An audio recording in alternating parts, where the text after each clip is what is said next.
Aabot sa mahigit 50 milyong pisong halaga ng smuggled na sigarilyo ang nakumpiska sa anti-smuggling operation sa Dato Odin, Sinsuat, Maguindanao nitong Abril 3. Pinangunahan ng operasyon ng Bureau of Customs katuwang ang Criminal Investigation and Detection Group at iba't ibang unit ng PNP sa Bangsamoro Region.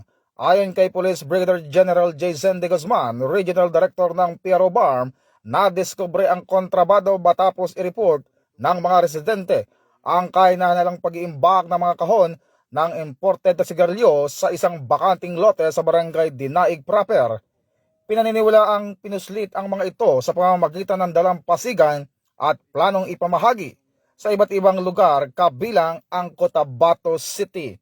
Dahil sa agarang koordinasyon ng mga otoridad at lokal na pamahalaan, napigil ang planong distribusyon ng mga smuggled na sigarilyo.